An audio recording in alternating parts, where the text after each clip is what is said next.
नमस्कार प्रिय विद्यार्थी मित्रांनो. आपण या तासिकेत उदाहरण क्रमांक 3 शिकूया.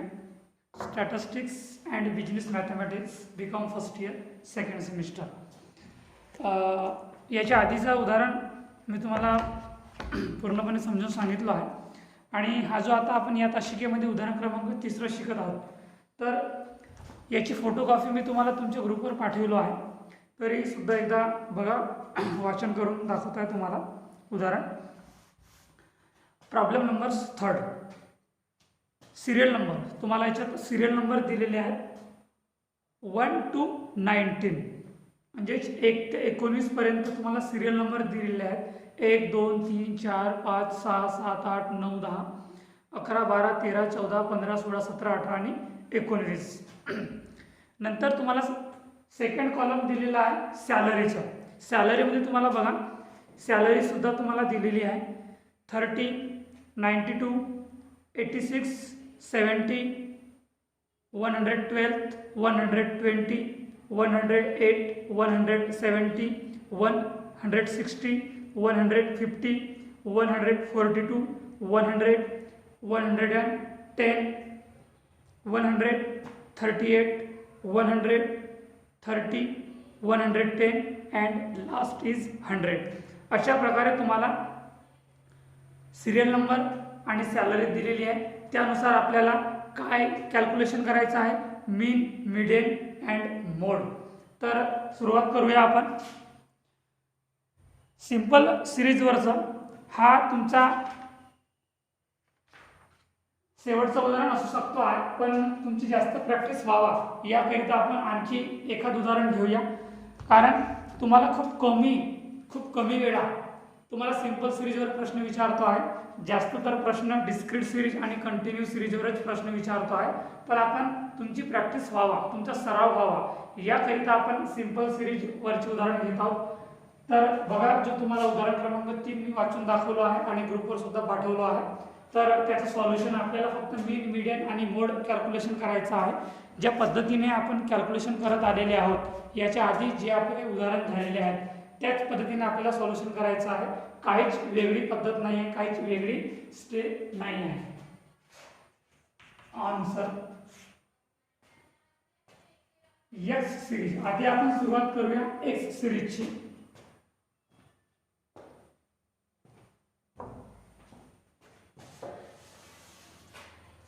एक्स सिरीज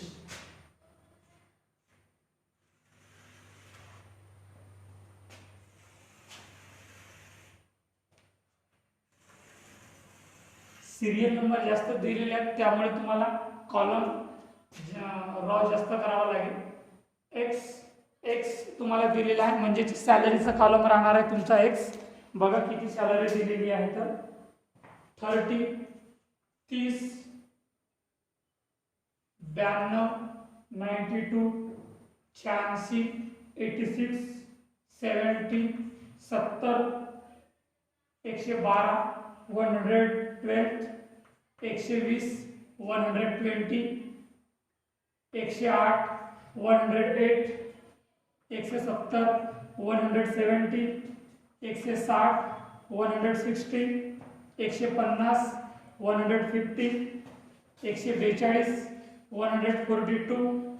100, 100, 110,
तर विद्यार्थ्यांना बघा, आपण एक सिरीज सुरू केलो आहे, त्याच्यापैकी आपण इन्कमचं कॉलम तयार करून त्याच्यात अमाऊंट लिहित आहोत. 110 म्हणजे 110, पुन्हा 100, 38 38, 100 100, 30 30, 110 110 आणि 100 100. अशा प्रकारे जो काय तुम्हाला इन्कम दिलेली आहे ती एक्स कॉलम मध्ये दिलेली आहे. याच्यानुसार आपल्याला आता पुढची प्रक्रिया सुरू करावी लागेल. एक्स नंतर आपला कॉलम येणार आहे dx. Dx mean deviation from assumed mean.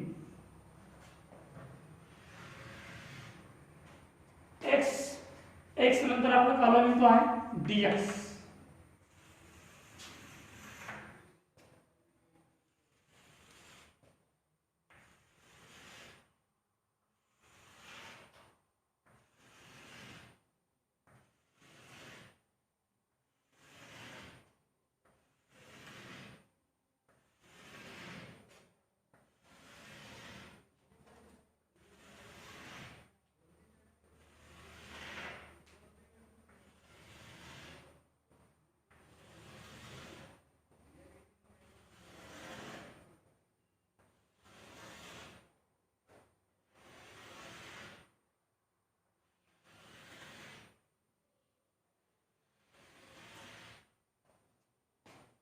Dx आपल्याला एक्स मधून एखादी कोणती संख्या डीएक्स म्हणून घ्यायचा आहे. Consumed mean, assumed mean, deviation from assumed mean. Dx आपण कोणती संख्या घेऊया. मी घेतो आहे 170. 170 तर आपण इथे लिहूया 170. जी संख्या मी घेतो आहे तीच संख्या तुम्हाला घेणे आवश्यक नाही आहे. तुम्हाला जी संख्या योग्य वाटत असेल, तुम्हाला कोणती संख्या जर योग्य वाटत असेल तर ती तुम्हाला तुमच्या सोयीने घ्यायचं आहे. मी जरी 170 घेतलो आहे तरी तुम्हाला ते 170 घेणे आवश्यक नाही आहे. आपण या उदाहरणात 170 आपण डेव्हिएशन फ्रॉम मीन घेतलो आहे, म्हणजे डीएक्स घेतलेलो आहे. तर जी संख्या आपण घेतो आहे त्या संख्येसमोर आपल्याला शून्य लिहिणे आवश्यक आहे, जेणेकरून आपल्याला या संख्येची तुलना बाकी संख्येसोबत करायला सोपं होईल. आता बघा, 170 आपण डीएक्स घेतलेलो आहे, तर 170 पेक्षा 108 लहान आहे. कितीने लहान आहेत? 162 ने लहान आहे. 170 मायनस 108 62 ने लहान आहे. लहान असल्यामुळे -62 मायनस 62. 170 पेक्षा 120 लहान आहेत. कितीने लहान आहेत? 50 ने लहान आहे, म्हणून -50. 170 पेक्षा 112 लहान आहेत, बरोबर आहे. कितीने लहान आहेत? तर 58 -58. नंतर 170 पेक्षा 70 लहान आहेत. कितीने लहान आहेत? 100 ने लहान आहेत. नंतर 170 पेक्षा 86 कितीने लहान आहेत? 84 ने लहान आहेत, म्हणून -84. नंतर 170 पेक्षा 92 लहान आहेत. कितीने लहान आहेत? 78 ने लहान आहेत, म्हणून -78. नंतर 170 पेक्षा 30 लहान आहेत. कितीने लहान आहेत? 140 ने लहान आहेत, म्हणून -140. नंतर 170 पेक्षा 160 लहान आहेत. कितीने लहान आहेत? 10 ने लहान आहेत. 10 ने कमी आहेत, म्हणून -10. 170 पेक्षा 150 लहान आहेत. 20 ने लहान आहेत, म्हणून -20. 170 पेक्षा 142 कितीने लहान आहेत? 170 मायनस 142 28 ने लहान आहेत, म्हणून -28. 100 170 पेक्षा 100 लहान आहेत. 70 ने लहान आहेत, म्हणून -70. 170 पेक्षा 110 60 ने लहान आहेत, म्हणून -60. 170 पेक्षा 100 कितीने लहान आहेत? 70 ने लहान आहेत, म्हणून -70. 170 पेक्षा 38 लहान आहेत. कितीने लहान आहेत? 170 मायनस 38 132 ने लहान आहे, म्हणून -132. नंतर 170 पेक्षा 100 लहान नाही आहे, -70. 170 पेक्षा 30 कितीने लहान आहे? 140 ने लहान आहे, म्हणून -140.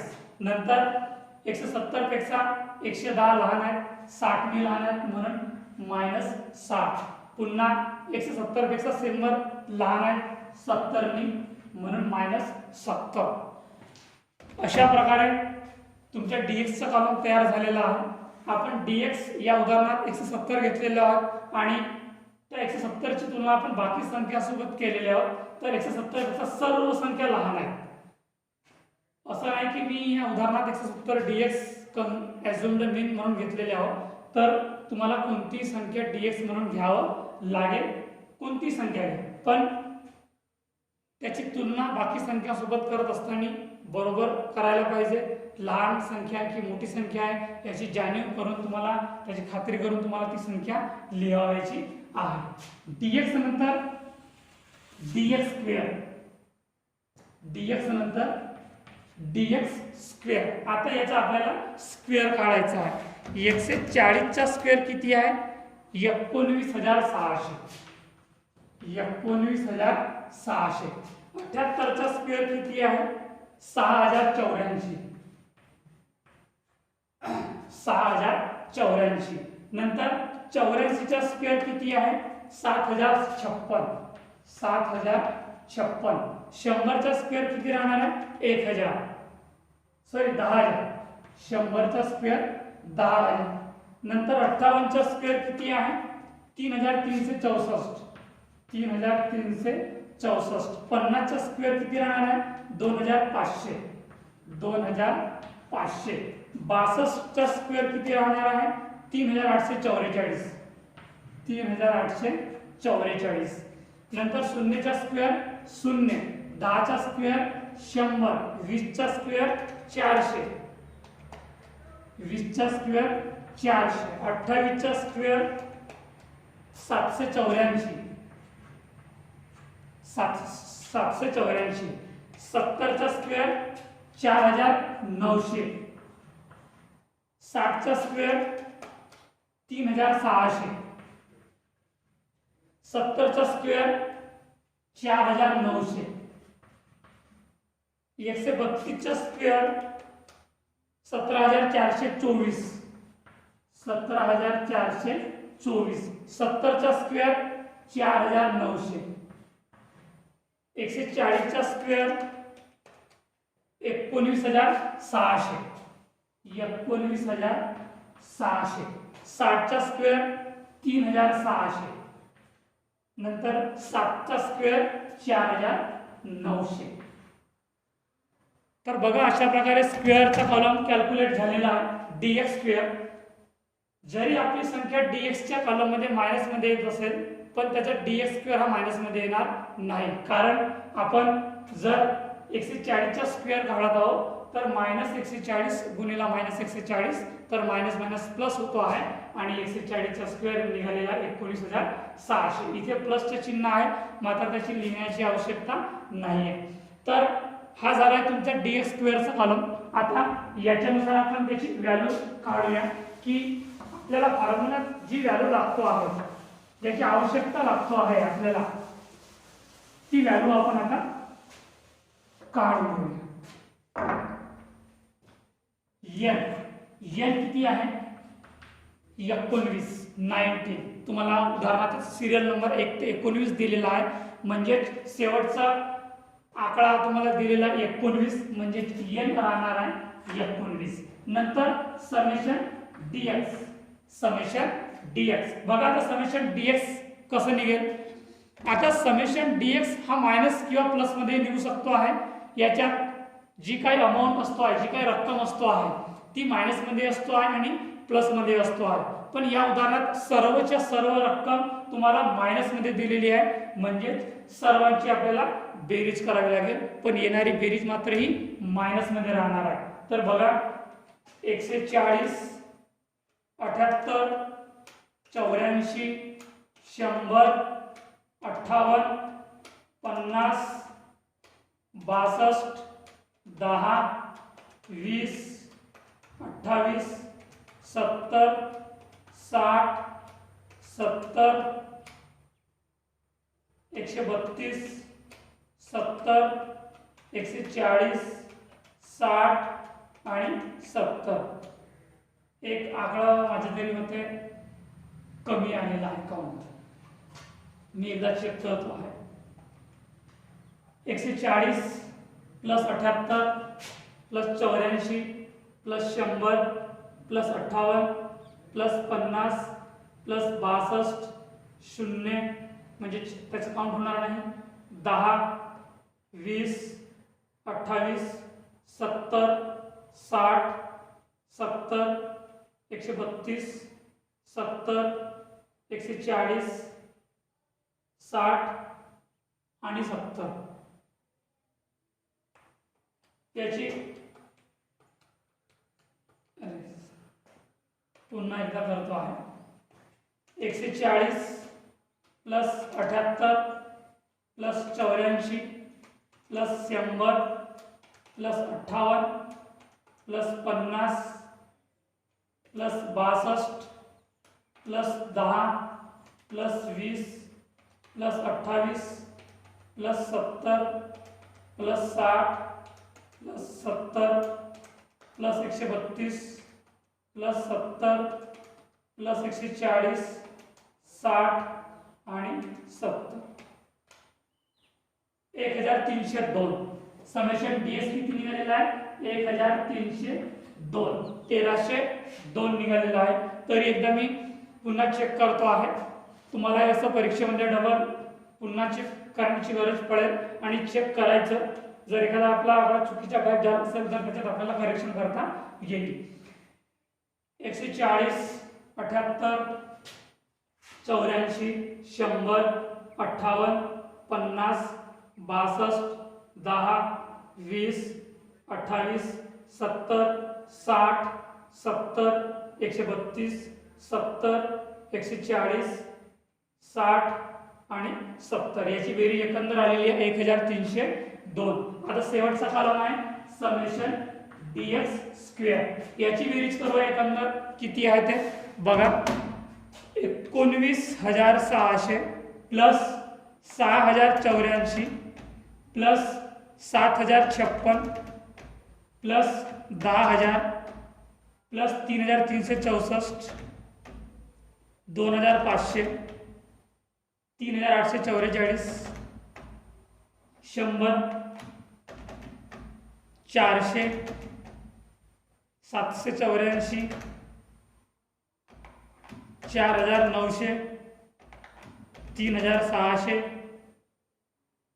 4,900 17,424 17,424 4,900 19,600 3,600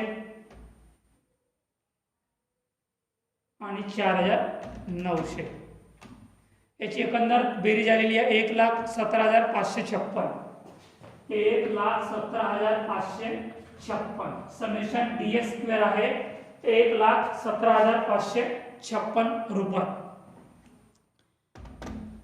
आता आपल्याला फॉर्म्युलाचा उपयोग करावा लागेल. Then by applying formula.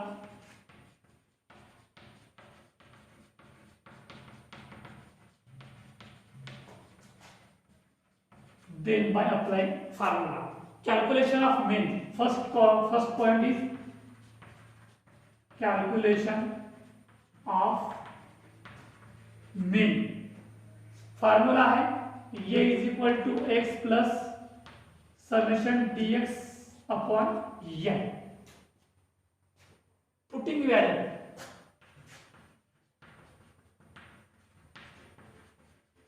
Putting the value. Y is equal to X. Y is equal to X. X ची व्हॅल्यू आपण किती घेतलो आहे 170. 170 प्लस समेशन डीएक्स किती आहे? समेशन डीएक्स हा 1302. 1302 भागीला एन ची व्हॅल्यू आहे 19. नंतर स्टेप ये इज इक्वल टू 170 प्लस 1302 भागीला 19. 1302 भागीला 19 68.53. 68.53 म्हणजे 68.53. तर ये is equal to 170 plus 68.53 170 plus 68.53, 238.53 तुमचा मीन निघालेला आहे. Mean is 238.53. नंतर B point calculation of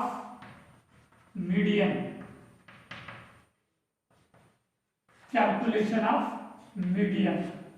formula आहे m is equal to the size of n plus 1 upon twoth atom. m is equal to the size of n ची value किती आहे 19 अधिक 1 भागिला टूथ एटम. तुम्हाला n प्लस 1 अपॉन टूथ दिलेला आहे, tooth atom th लागलेला आहे. तर n ची व्हॅल्यू किती आहे 19 अधिक 1 upon twoth atom. Next take m is equal to the size of 19 plus 1 20 upon twoth atom. 19 plus 1 upon twoth म्हणजे 19 plus 1 20 upon twoth atom. m is equal to the size of 20 upon 2 is equal to 10th atom. 20 भागीला 2 कराल तर किती निघेल 10 निघेल. नंतर m is equal to the size of 10th atom is. आता हा जो तुमचा 10 निघालेला आहे तर 10व्या क्रमांकाची संख्या कोणती येते आहे तर ते तुम्हाला काउंट करायची आहे. तर बघा 1 2 3 4 5 6 7 8 9 10 आलेला आहे. 10 नंबरवर 150 आलेला आहे. म्हणजेच तुमचं 150 काय राहणार आहे मीडियन राहणार आहे. 150 मीडियन राहणार आहे. नंतर last point is mode. C point calculation of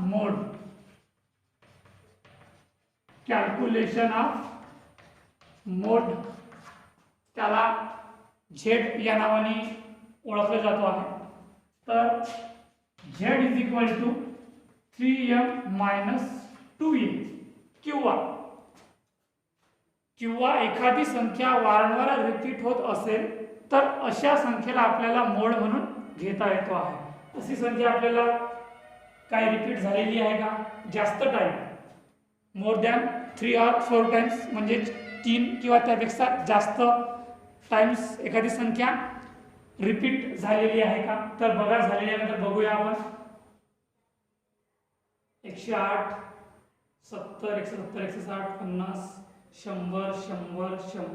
50 100 ही संख्या तुम्हाला मोर दॅन 4 टाइम्स म्हणजेच 3 किंवा 4 पेक्षा जास्त अशी एखादी संख्या जर वारंवार रिपीट होत असेल तर तीच संख्या आपल्याला मोड म्हणून घेता येईल. तर याच्यात तुमचा मोड राहणार आहे 100 तुमचं काय राहणार आहे मोड म्हणजे z इज इक्वल टू 100. का बरं तो 100 आपला मोड निघालेला आहे कारण most repeated items in this problem is 100 most. म्हणून त्यात एक लाईन लिहायची मोस्ट रिपीटेड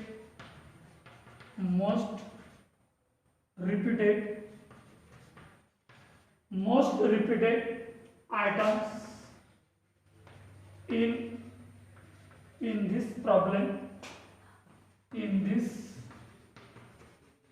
is 100.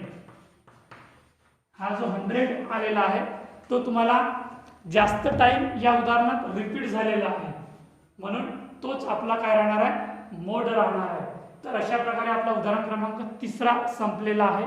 पुढचा उदाहरण आपण पुढच्या तासिकेला घेऊया आणि हा उदाहरण इथेच संपवूया. धन्यवाद.